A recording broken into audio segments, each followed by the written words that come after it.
ബൈജു എന്നു പേരുള്ളൊരു ഹൈന്ദവ സഹോദരൻ യൂട്യൂബ് ചാനലിൽ ഇരുന്നു കൊണ്ട് മുസ്ലിം വിശ്വാസികളെയും മുസ്ലിം സമുദായത്തെയും മുസ്ലിമിൻ്റെ സ്ത്രീകളെയും മുസ്ലിം പ്രവാചകനെയും മുസ്ലിമിൻ്റെ ദൈവത്തെയും എത്രയോ മൃഗീയമായ പദപ്രയോഗങ്ങൾ ഉപയോഗിച്ചുകൊണ്ടാണ് വ്യക്തിഹത്യ നടത്തിക്കൊണ്ടിരിക്കുന്നത്, അധിക്ഷേപിക്കുന്നത്.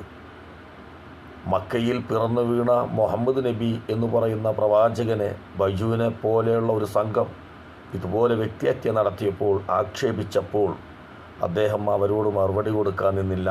അദ്ദേഹം ആ രാജ്യം വിട്ടു മറ്റൊരു രാജ്യത്തേക്ക് പോവുകയാണ് ചെയ്തത്. ആ മാതൃക പിൻപറ്റുന്ന സമുദായമായതുകൊണ്ടാണ് ഇന്നും ബൈജു ഇതുപോലെ കസാരകളിലിരുന്ന് ഇതുപോലെ വിദ്വേഷം, വ്യക്തിഹത്യ, അധിക്ഷേപം ഈ മുസ്ലിമിനെ നേരെ എഴുതിവിടുന്നത്. എല്ലാ മനുഷ്യനും അമ്മയുടെ ഉദരത്തിൽ നിന്ന് ജനിച്ച് കുടിക്കുന്നത് മുലപ്പാലാണെങ്കിൽ എനിക്ക് സംശയമാണ് ബൈജു കഴിച്ചത് മുലപ്പാലാണോ മറ്റു വല്ലതുമാണോ.